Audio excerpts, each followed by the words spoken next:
of course, being the notion of representative democracy, the concept of the rule of law, the doctrine of the separation of powers. Notionally, Parliament is the only one that can make laws, and the executive administering, with the judiciary interpreting, the notions of transparency and the ability to have public participation, just to name a few of these ideas. And always, what perhaps makes it even more interesting is that the process of legislation being made is sitting in a political context. So as I'll just run through this.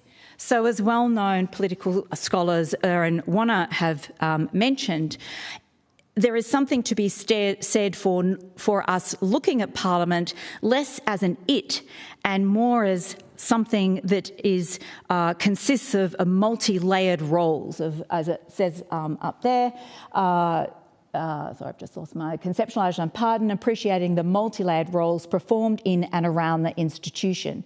In this sense, Parliament is understood as a theatre of action, an exciting, seething throng of activity, shadowed by some uncertainty, but out of which possibilities can be framed and reframed. In this sense, it's a key political institution. What is done in Parliament, how and why, has, of course, enormous significance for other institutions. So I think there's something to be said for looking at the Parliament as not an it, but as this multi-layered institution with a number of different processes and participants. Second, I think the process is interesting just because it has been around for such a long time and it has lasted for such a long time. The notion of Parliament and the notion of legislation is really steeped in significant, a very long history. Parliament in one form or another has actually been around since the 14th, if not the 13th century, according to some scholars.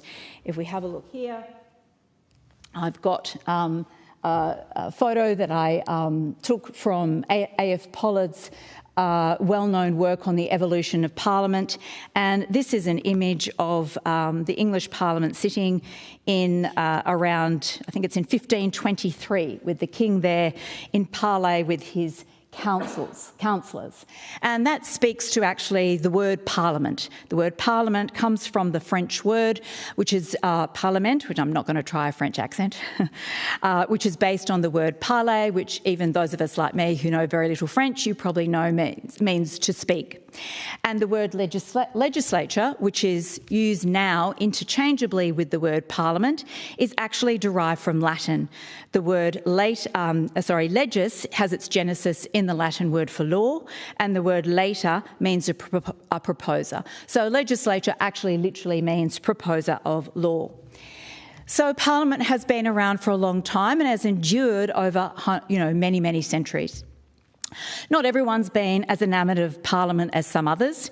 There's a well-known Scottish historian, Thomas Carlyle, and the one biographer of Mr Carlyle wrote that Mr Carlyle allegedly said, from the British Parliament, and this was in the 1800s, from the British Parliament he was firmly, meaning Mr Carlyle, persuaded that no good could be taken in relation to the British Parliament. A democratic parliament, from the nature of it, would place persons at the head of affairs increasingly unfit to deal with them. Bad would be followed by worse, and worse by worst, till the very fools themselves would see that the system must end. Happily, that hasn't been the case. We still very much rely on our institution of parliaments. Statutes themselves have also been around for an extremely long time. Again, we can trace statutes in some form back to the 13th century. Similarly, they've not always been regarded with the same importance as they are now. One of the reasons for that importance now is that legislation is such a big component of our law now. And that brings us to a further reason why we should all be interested in parliamentary scrutiny. We have a huge volume of legislation every year. I'm going to focus on the process of federal parliament today, but we mustn't forget that we have many, many other parliaments across Australia, because we have the state parliaments and the territory parliaments as well, all of them producing statutes each year. To give you a sense of what this means for parliamentarians, because they're, the key players when it comes, or some of the key players when it comes to parliamentary scrutiny, I'll just refer you to a report that the Australian Law Reform Commission published in 2022. They said parliamentarians today face a volume and speed of lawmaking orders of magnitudes greater than the MPs and senators who went before them. The number of acts passed during each parliamentary term over the past 120 years has grown rapidly, from just over 110 in the unusually busy, for its time, fourth parliament, to around 400 acts per parliament over the last 20 years. A member of the 46th Parliament, which we are now in the 48th Parliament, so that's the Parliament before that was obviously the 47th, so this is the Parliament, the 46th, it was the one that started in 2019. A member of the 46th Parliament needed to spend, according to this report, at least 23 eight-hour days of reading only bills that became acts, if they were actually to sit down and digest all those acts before voting on them. Fourthly, another reason I think is that we are told through various reports that there is a declining level of public trust and confidence in legislatures. And that's not just in Australia, but across many legislators across the world. There was actually a study published just at the beginning of this year, which looked at 143 countries between 1958 and 2019. And they looked at various criteria of trust, but one of them was trust in Parliament, and they came to the view that trust in Parliament across the globe, across democracies across the globe, I should say, had declined by around 9 percentage points. There were a few outliers where trust had actually improved, but unfortunately Australia wasn't one of them. We were also a democracy where the trust in Parliament had declined. So it's, I think, for many reasons important to engage with this notion of scrutiny. Coming to a slightly more granular level, there's also reasons to look at more specifically at the merits of parliamentary scrutiny. Now, there's a lot of scholarship about this, particularly by legal scholars. Professor Meg Russell, who's a very well-known English scholar and who's done a lot of work in the space of legislation and the legislative process, she notes that the merits of parliamentary scrutiny are not spelt out as often as they should be. She refers to a few benefits of parliamentary scrutiny that we would hopefully be aware of. Perhaps most obviously is highlighting any problems in government policy. Second is offering different perspectives on those policy through the processes that the legislation goes through within Parliament. Thirdly, there are what's called in the literature the anticipated reactions of having the legislator or the proposed bill presented in Parliament. And that refers to what's perhaps less visible, but the idea that governments that propose bills know that they're going to be examined in this public forum, and so they hopefully engage in a more rigorous process of what that bill should contain, knowing that it's going to be subject to that public arena. And finally, she says, the merit of scrutiny is that it contributes to Parliament's legitimation function, in the sense it helps to reassure us, the public, that we can trust the government's decision-making because it's there in a public arena, and that a wide range of opinions have been heard. So, hopefully I've convinced you by now that there should be at least some interest in parliamentary scrutiny. But before I start delving into the federal parliamentary scrutiny process a little bit more, I do want to put it in a bit of context, because Parliament is not the only stage in the life cycle of legislation where scrutiny occurs. So, this is generally the life cycle of legislation, and I think it's quite easy to forget that especially we as lawyers, as I mentioned, we tend to come to the final product and just view it in a bit of a vacuum and think that's it. But it's actually a long process to make a bit of legislation. And I am focusing on statutes here.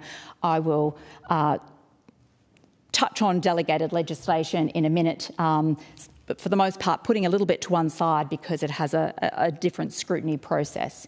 But we can see here that typically scrutiny in one way or another occurs at many stages in the life of a statute. It's just that the parliamentary scrutiny process is one of the more public stages of that process. So typically a statute is, of course, a reflection of some sort of policy, major or minor, that the government wishes to implement. And I am going to be talking, all of this talk is directed towards government bills that are proposed by the government of the day that become a statute, because at least in federal parliament, while it is not uncommon for a private member to propose a bill, very few of those private bills actually become statutes or become law. So the life of a statute essentially commences because of the desire of the government to change something. That might be a more significant policy, but it's not confined to those sorts of things. It could be regulatory change, asset reallocation, spending, organisational change, and so on and so forth. And at that stage where a particular minister or department thinks that something needs to be changed by legislation or by statute, they will formulate an idea, and then they have to actually propose that idea to the executive or to the government of the day. Significant policy implications require cabinet approval. Lesser policy implications require sort of a cascading lower level of approval. But at that stage already, the minister or department that's proposing the legislation has to engage in, expect it to be subject to scrutiny, because they're actually competing against other ministers and departments who are also making legislative proposals. Even once having got the policy approval level that they need, the next hurdle is for them to actually get, for the relevant minister, let's say, to get that proposal on the legislative program of the government. That is another form of scrutiny, with particular people having to make a decision about which proposals get on the legislative program when. Then we have the next major stage of scrutiny, and that is the drafting of the bill. So the legislative proposal's been set down to be introduced into Parliament at some stage, it's on the program, and now the actual bill, that policy, has to be turned into a statute or a proposed statute. At the federal level, that's drafted by the Office of Parliamentary Counsel. They have the task of translating policy into the language of the law. That makes them sound very much like a scribe, but they are much more than that. They are very specialised and skilled people, and a lot of what they do, yes, it certainly involves putting the policy into writing, but in order to do that, they subject the policy ideas to rigorous intellectual analysis and testing, if you like. That has led one scholar to refer to legislation, or sorry, the parliamentary drafters stage as being, and their working up of the bill that's going to go through Parliament, of this translation of policy into language, as the first bulwark in legislative scrutiny. Okay, so that's the drafting point, and then finally we get to the point where the bill is in a form that it's ready to be introduced into Parliament. That's the focus, the middle bit of my discussion today. But just to complete the life cycle, even when the statute's actually been enacted, its life continues. It doesn't remain, if you like, in the form, well, it remains in the form in which it was enacted, but there are many ways and other levels of scrutiny which occur even beyond Parliament. Example is it has to be administered by certain departments, or whatever department is responsible for the particular statute.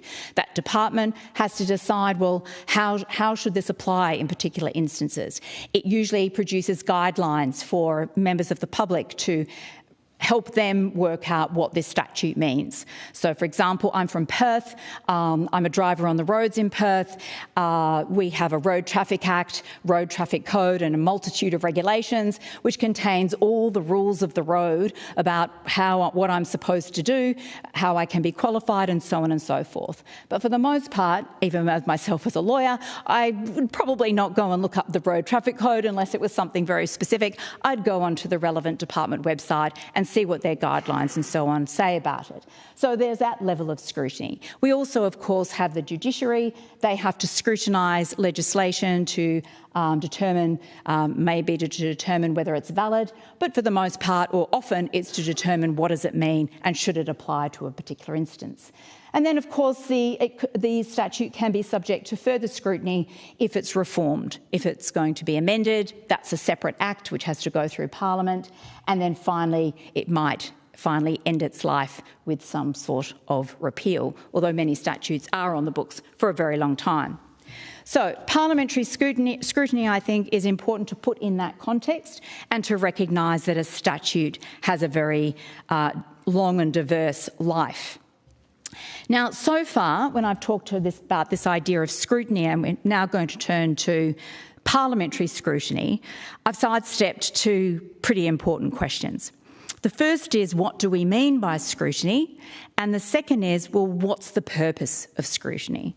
Now, when it comes to what we mean by scrutiny, it seems to be one of those concepts, a bit like beauty, that we all kind of know when we see it, but we can't really articulate it. And further, it might be argued that it's in the eye of the beholder what constitutes scrutiny, let alone what constitutes good scrutiny. Trying to find a nice pithy little definition of scrutiny, the closest I found was one on actually the UK parliamentary website, which says parliamentary scrutiny is defined as the close examination and investigation of government policies, actions and spending carried out by the two houses of Parliament. That seems to be a pretty good definition, although it doesn't really help us decide what makes good scrutiny. What is the purpose of this scrutiny, I think, is a separate question. You might say, well, simply put, it's scrutiny that leads to, we want scrutiny, the purpose of it is to lead to good government. But that still begs the question of what that means, and again, can mean different things to different people. A clerk of the House of Commons wrote an article a couple of years ago about some of the possible purposes of scrutiny. He was speaking mostly in the context of parliamentary committee scrutiny, but I think some of the labels that he gives or some of the possibilities or purposes that he gives equally speak to parliamentary scrutiny as a whole. He talks about things, well, is it for the purpose of audit? Is it for the purpose of inquest or for research? Is it to engage people? Is it just for performance? Is it to keep the government accountable? Or is it any variation of any of the above things? I think this is a question that we need to tend to address our minds to more rigorously for one particular reason, which I'll come to near the end of my discussion. Now, I should say that at each particular stage of scrutiny, as we shall see, the purpose of that particular stage seems to be relatively clear. So a parliamentary committee inquiry, for example, the second reading debates, and so on and so forth. But I guess what I'm seeking is to come to a view of what all those pieces as a whole tell us about what we're trying to achieve with scrutiny. Okay, so let's now delve in a little bit to the process of parliamentary scrutiny in federal parliament at least. Now, you're all very familiar with the general process of how a bill becomes turned into a statute, I'm sure. It is, once it's been drafted by the Parliamentary Council and it's in its final form, it will be introduced into Parliament and it's presented, and that's the first time. For most bills, it's the first time that anyone beyond those people who were involved in the making of the bill, the drafters or the members of the department or the minister who were involved with this bill, it's the first time that many people, including the other members of Parliament, will actually get to see the bill. Now, then the bill, of course, goes through the process after it's been introduced of a first reading, which is a pretty formal reading. Nothing much really happens there in terms of scrutiny. Then we get to our second reading stage, and then consideration in detail, and then a third reading, which is also a fairly formal stage, at which point it then goes up to the Senate, and a very similar process happens in the Senate. There are some certain referrals to committees, which I'll talk about in just a second. And I'm just having time and I've realised I need to speed along a bit. Now, with respect to the parliamentary scrutiny process, the first question we might ask is, well, you know, the House of Reps and the Senate, they're just comprised of people, individuals. You know, in the House, we have 150 individuals, I think, if I'm right. I'm always worried about saying specific numbers in case I accidentally get something wrong. And in the Senate, we have 76. Well, what gives this group of people the legitimacy to pass a bit of legislation? They're just individuals like us. Well, the fundamental idea is, of course, our notion of representative democracy, that the people in Parliament have their legitimacy through a type of agency, if you like, in that they have been voted in there by us and represent us in those Houses of Parliament. That's what's called the standard account of where they get the legitimacy from. There's a lot of scholarship about where that's really, it criticises or otherwise that standard account, but we'll go with it for now. The second reason why they have legitimacy is because they follow a process which has been, or a set of procedures and conventions which have been accepted as legitimising the output of Parliament. And that is the rules and procedures of each House, referred to as the standing orders, and it just means a set of rules. And each House of Parliament is allowed to make those rules pursuant to the Constitution. So I'll have up in a second, Section 50 of the Constitution says that each House of Parliament can make its rules and orders.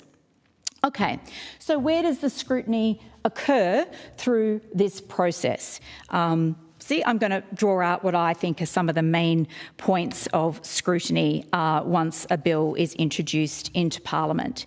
And I'm going to loosely rely on, we might say, what makes something good or not good in terms of scrutiny. I'm going to borrow a few principles from a report that came out in 2023 from an international organisation called the Office of Democratic Institution and Human Rights. And it produced guidelines on democratic lawmaking for better laws and articulated a set of legal principles for good lawmaking.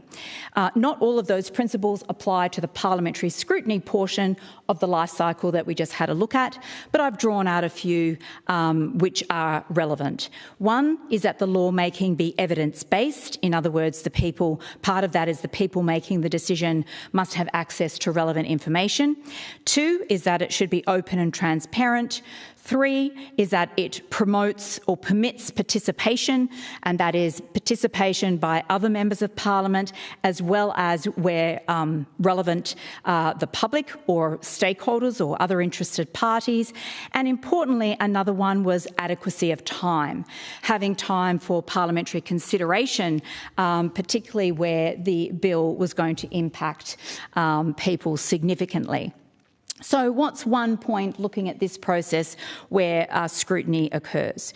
Well, most people think of the second reading speech as being an important stage, and we might talk about that as, providing information and also transparency.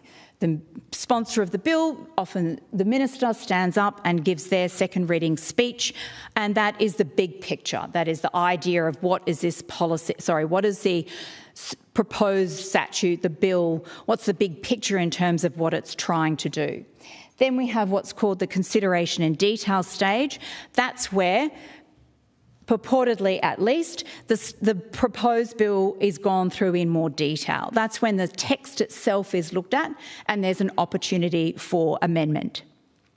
We also, of course, in federal parliament have a second chamber, and that is the Senate. Once the bill's introduced, it has to go through the process of the House, and I should add that it is possible to introduce a bill into the Senate too, of course, but most bills start their life in the House, so we'll focus on them for today.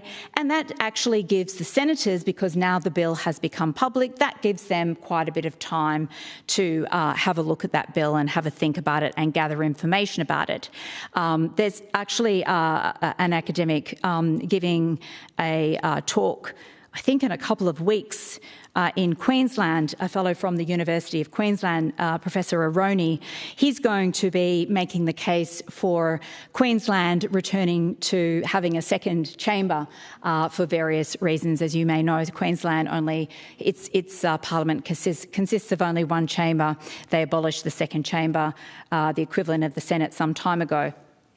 So, and many other people, including, I know, other people who have come to give Senate lectures here, have talked about the merits of and the importance of Senate scrutiny to bills. Another aspect of scrutiny is committees. And there are typically a great many parliamentary committees at any one time. Some bills are referred to some standing committees. In the House, there is one in particular, and that looks at all bills and it decides whether it needs to go to any other committee.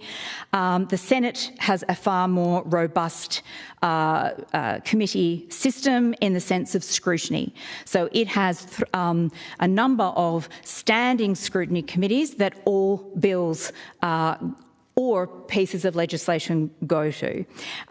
In summary, it has the Scrutiny of Bills Committee, which has to examine every bill that's introduced into Parliament by reference to some certain principles. There's the Parliamentary Joint Committee on Human Rights, which has to scrutinise every bill from a human rights perspective and also every piece of delegated legislation.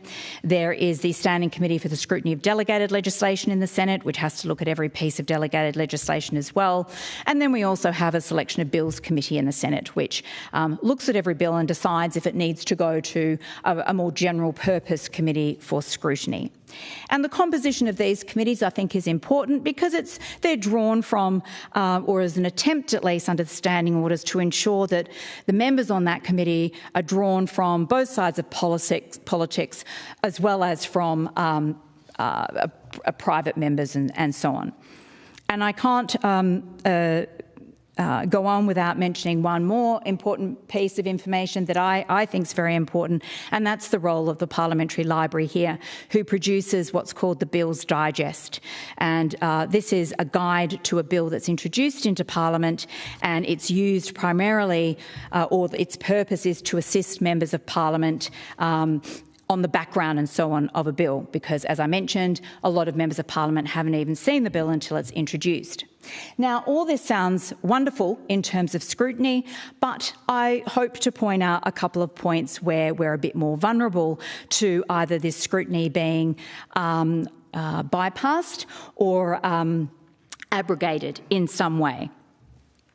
The first one of those principles I talked about, was this idea of time. And firstly, in terms of time, this is the 48th Parliament that we're in now, so it's only governing a small area, small period of time, but it gives you a sense of how much parliamentary time is spent on what. And essentially, government business is where legislation occurs. So there's a lot of other stuff and a lot of other competition for time within the Parliament sitting days itself. Secondly, when it comes to second reading debates, which some scholars or reports have referred to one of the ultimate forums of parliamentary scrutiny, and the very word debate would seem to suggest that, I think as a leading public law scholar, Griffith has suggested, this is a fairly highly formalistic view. Because in many respects, this debate which occurs at the second reading stage is not necessarily a debate in the way that we might think of it. Most of the time, these are set speeches, if you like. The Minister has already decided their speech. Other members of Parliament have already written their speech. And for the most part, there's a situation prior to the second reading debate occurs where the whips go round and it's decided the order of who should talk about, who should speak what. So it's a fairly structured process, not really a clear exchange of views. There's also how much time. And I spoke earlier about the Australian Law Reform Commission report in terms of the time that a parliamentarian might need to properly read and address and understand a bill. This is taken from an older book. It's a wonderful book dealing with Parliament up to 1988.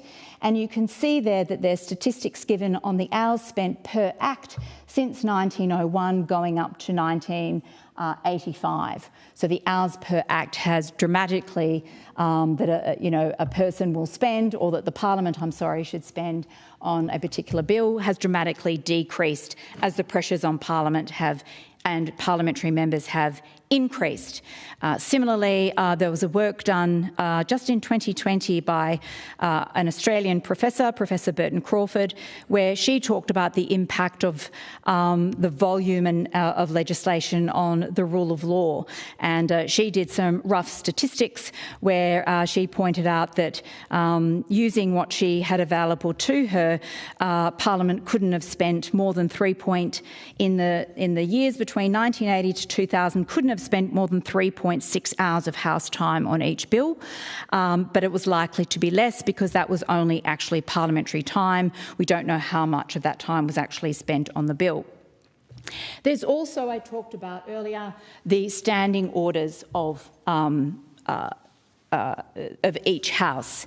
And these are the rules which govern how a bill is to proceed through Parliament. And these are generally set out so that a sufficient amount of time is given after the bill is being introduced for people to have a look at it and to digest what it's about, and so members can have a look at it and committees can have a look at it and so on and so forth. But these standing orders are not, as one person has said, to be seen as a straitjacket. There are a number of processes or a number of ways to get around these procedures. So, for example, in the House, there's a device called the debate management motion, and that has become a way of expediting bills. And these are motions to suspend a particular standing order to enable the passage of the bill to go through without delay and to limit the duration of particular stages, such as debate, or to limit the number of speakers. And in the House, where the government typically has a majority, this can be in a very effective way of controlling and limiting debate on the bill.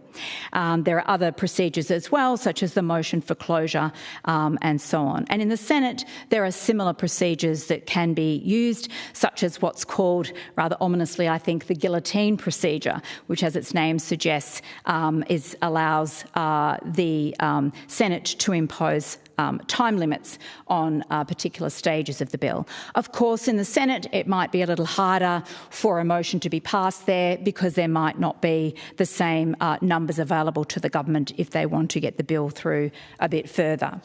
Committees as well. We have, as you saw, many committees, many of them standing committees which look at every bill. They have to report on that bill and table that report to Parliament. Two things to mention there, though, is first, they can only recommend changes. They actually don't have any power. And secondly, that sometime the timing of some of these reports doesn't actually hold up the passage of a bill through Parliament.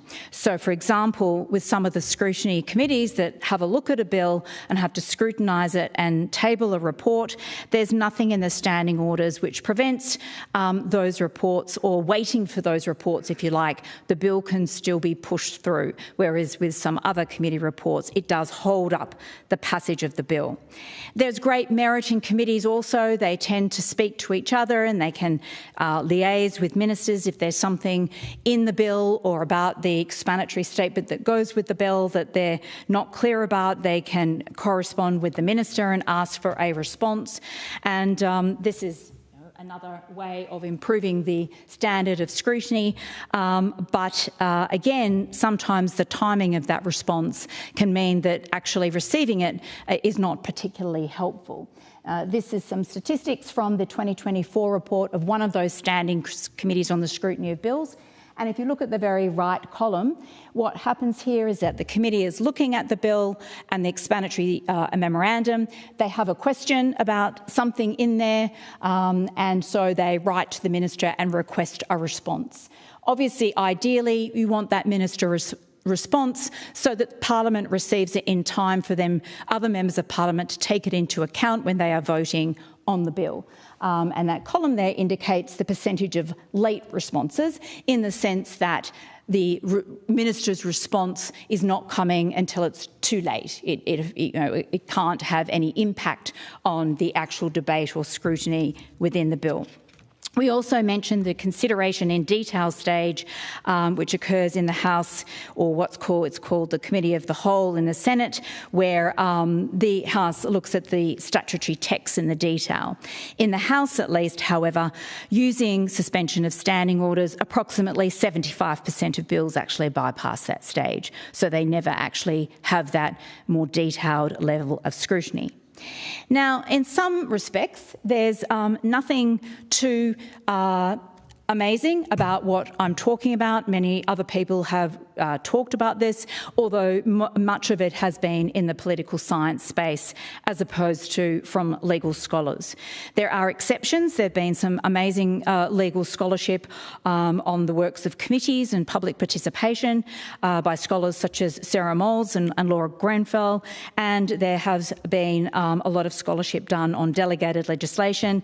One, Dennis Pearce, who's actually in our audience, and Stephen Argument, and in fact Federal Parliament itself a couple of years ago did two very important inquiries into the scrutiny of legislation. There's also been recently more interest, and I think it's partly to do with the decline, the perceived decline in the trust in our institution of Parliament, on lawmaking. And I referred to some principles that I was using to talk about different aspects of scrutiny during the parliamentary process, and they came from this guideline, which came out a couple of years ago, Guidelines on Democratic Lawmaking for Better Law. And as this scholar points out, this focus on the actual process of legislation as opposed to Parliament as a whole is really quite a new or benchmark, I should say, or a very welcome development when it comes to examining our parliamentary scrutiny process. However, one of the difficulty, I guess, but some of the challenges of this is that the scholarship, particularly from a legal scholarship perspective that's been done so far, has been done in pockets, rather than looking at the legislative process as a whole. So as I mentioned right at the start, we probably got a good idea of why we have committee systems, why we have the second reading debate, what the purpose of the consideration in detail stage is, even if it is bypassed a lot of the time, at least in the lower house. And we have some wonderful international guidelines. But these are all, one, either not holistic enough, at least in my view, or they're very general. And what I think we need is a little more examination here in Australia at a more granular level at what we want good scrutiny to look like, and what we think the purpose of parliamentary scrutiny is. Now, the reason why I think that this question has sort of come to, I wouldn't say to fruition, it's been around forever, but more why I think that this particular point in time, it's most important for us to have a look at that, is because we are at the advent of a new stage in history with, of course, and you may all groan, but it's true, artificial intelligence. Okay? There's been two important reports come out recently, or guidelines, one put out by the Interparliamentary Union, of which Australia is a member, on guidelines for AI, and another one put out by the Westminster Foundation of Democracy based in London, and I believe one of the contributors to that guideline was actually someone here at Federal Parliament. What the IPU says is that we stand at the threshold of a transformation that is reshaping how parliaments operate and serve their citizens. Artificial intelligence presents both extraordinary opportunities and significant challenges for our institutions of democracy. To give you a few examples, because the IPU, as well as those guidelines, they also have a document which gives case studies, and this is 2024, so just last year, of some of the, and these are just a few examples of AI already being used by parliaments across the world. A few examples. In Italy, they're using it to modify the text of laws as soon as it's been amended. In Chile, we've got what's called a parliamentary debate assistance. So you've got the ability to use AI or chatbots to assist members of parliament as they are engaged in debate. We've got AI-powered parliamentary bill and document chatbot for legislative analysis. In Bahrain, retrieval of relevant documents if you're a person who wants to make the law. Brazil is using AI for that. Of course, what we might still more typically think of a use for AI, we've got in Finland, them using it for summarising parliamentary documents and converting it into a podcast. That could be very important for public participation and getting words out to the public.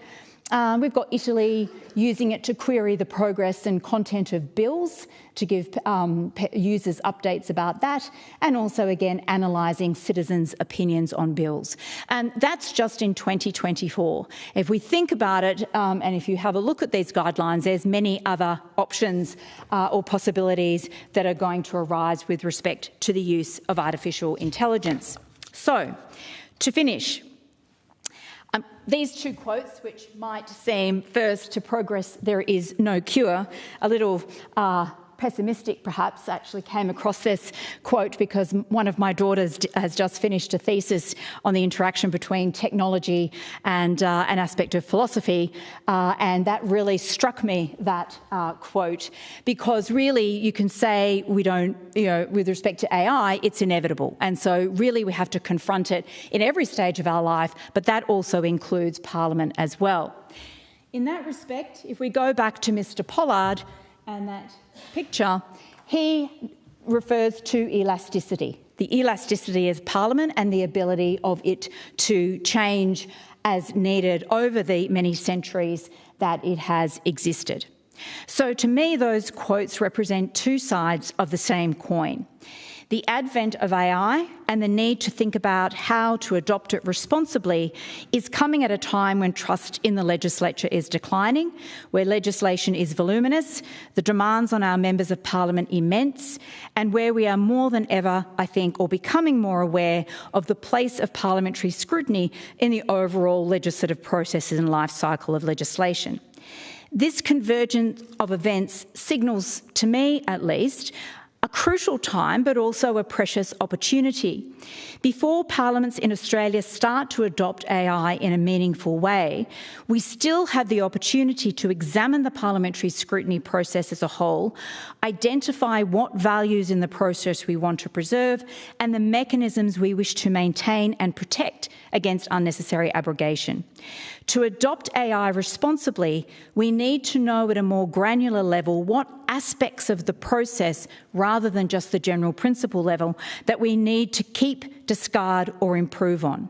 How we do that is a matter for consideration, and I'm going to be a little contentious and put out there that one possibility is an independent and holistic review of the standing orders of each House.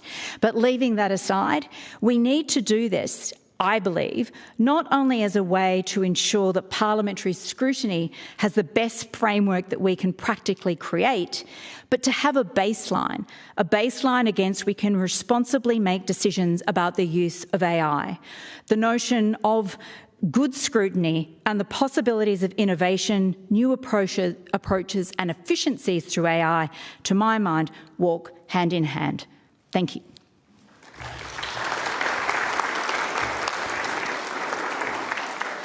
Jacinta, for giving us your insights, and certainly a little bit possibly of a challenge there to us as well. We do have some time for questions, so if you would like to ask a question, please raise your hand and someone will bring you a microphone. Thank you. Hi Jacinta, Kim Rubenstein, from multiple places, including ANU and the University of Canberra, but it's actually in my adjunct role at University of Technology, Sydney, that I'm asking you a question, because I'm part of an ARC grant called Auditing the Auditors with Ramona Vajayarasa and Jacqueline Mowbray. And we are looking directly at parliamentary committees from the perspective of gender, and analysing those committees that are specifically set up around the world to look at legislation from the perspective of gender. And my own angle into that research is from questions of active citizenship. And so it's the participatory aspect that I was curious to know if you'd had any thoughts of, in terms of how well the committee framework operates to enable participation, and more, perhaps importantly, how valuable is that participation in terms of its impact on altering the legislative product? Yeah. Thank you very much, Kim. There are scholars who have done a lot more work than I, as you know, on parliamentary committees per se. But I think it's very variable, I guess, is the short answer. Some of those scrutiny committees that I mentioned that look at every bill or a piece of delegated legislation that comes through, most of the time they have no public consultation whatsoever. It tends to be the general purpose or the more general legislation committees which have the possibility of doing that. Certainly there seems to be a broader, some of them really do engage what seems to be very meaningful, I think, public consultation. But that is a space actually where I think artificial intelligence and the ability of technology is really the possibilities of improving public participation using what's going to become available, if not available already, are enormous.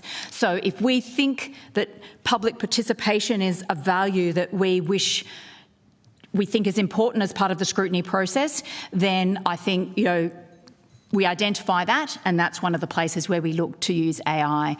But it's very hard to say generally, I would say, at least from my perspective, of overall impact or non-impact. Yeah.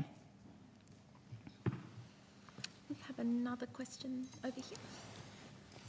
Ernst Wilhelm is my name. My question to you is whether and to what extent the scrutiny committees operate on a partisan or a non-partisan basis. By way of background, I think scrutiny probably began with the old Senate Regulations and Ordinances Committee many years ago, and that was dominated by two very formidable senators, Alan Misson and Reggie Wright, who, although members of the governing party, had no hesitation in criticising regulations and ordinances which they thought offended against basic principles. Yep. They followed, I think, particularly in the context of the administrative law reforms, the establishment of the Scrutiny Committee, which looked at the extent to which legislation infringed basic administrative law and other principles. And I think certainly at the outset they also operated on a bipartisan basis. I'd be interested to hear your assessment of whether that is still the case. In terms of what I have read, I think there's a slight distinction perhaps, and obviously we don't know what happens behind closed doors, but there's a slight distinction between the standing scrutiny committees. So in the Senate, there would be the selection of bills, the Scrutiny of Bills Committee, the Human Rights Committee, and the Scrutiny of Delegated Legislation Committee. They, from everything that I am aware of, operate in a pretty non-partisan basis. They're not, what they report is not very dependent about the party line. I think operate as you've said, and Delegated Legislation Committee in particular has always had a reputation for being very much like that. So as far as I can tell from what I read, that is still the case. And as I mentioned, the standing orders require a certain composition of these committees as well. It is perhaps a little less so. Part of the reason for that might be that those committees have very clear terms of reference in terms of the principles they need to apply when they are scrutinising a bill or a piece of delegated legislation. With respect to the subject, what we might call the subject matter committees, so those are the committees which may get a referral of a bill or may not, and often are looking at things from a very particular policy perspective or legal perspective, or some sort of are asked to look at it from a more particular angle angle, perhaps we might see there a little bit more of a partisan approach. Correct me if I'm wrong, I don't think you almost never, if ever, see a dissenting report in any of the Standing Scrutiny Committee's reports, but you do see them in the Purpose Committee. So it depends a little bit on the committee. But for all intents and purposes, I think most members of Parliament take their role on those committees, very seriously. And but yes, they're still politicians, I guess. Are there any more questions? We probably have time for one more. Thank you. This is more of a general question. I wanted to know if you had any views on the impact of bill scrutinies where Parliament does use a guillotine motion. I think we famously saw it used last year. Sorry, could you say that again? Oh, I was just wondering if you had any views on the impact on bill scrutinies when Parliament decides to use a guillotine motion. We famously saw it used last year. Yeah, I can't give you a particular example, and any one particular example would just be for that particular bill, and it's hard to say the impact, because who's to say that even if that guillotine motion hadn't been used, would that have changed the content of the bill or not? And that's going to be very much a matter of numbers anyway in the particular House, or the guillotine is in the Senate that it's in. But certainly it has been criticised for, at least as a matter of public transparency and accountability in terms of truncating the debate that would otherwise occurred on that bill. Whether it actually made a particular difference or not is very hard to say. I couldn't give you a particular example, but it certainly is not an ideal situation, because even if you're going to end up with the same bill, you don't have the accountability, the transparency, the public forum of that bill being probably the subject of scrutiny. Just a quick follow-up. How often is the guillotine overheard? Ooh, someone from the Senate, I know there are statistics about that actually. I haven't got the statistics on hand. I have looked at them before. There may be, definitely there are statistics on that. I just couldn't tell you off the top of my head, but they're... I don't think it's uncommon from memory. If anyone else can help me out with that one from the Senate? No? I'm sure we will be able to give you some information, so we can come and chat to you at the conclusion of our proceedings. I'm sorry, we are out of time, and before I thank Jacinta, I did want to take the opportunity to let you know about our next Senate lecture, which will occur on the 7th of November. We're very fortunate to have the Harry Evans lecture this year being delivered by the Honourable Scott Ryan, former President of the Senate, who will talk about the Senate in times of national crisis. So I do hope that you can join us in person or online for that. It's now my pleasure to offer our thanks to Jacinta for such an insightful and interesting lecture. Will you please join me in thanking Dr. Dharmananda?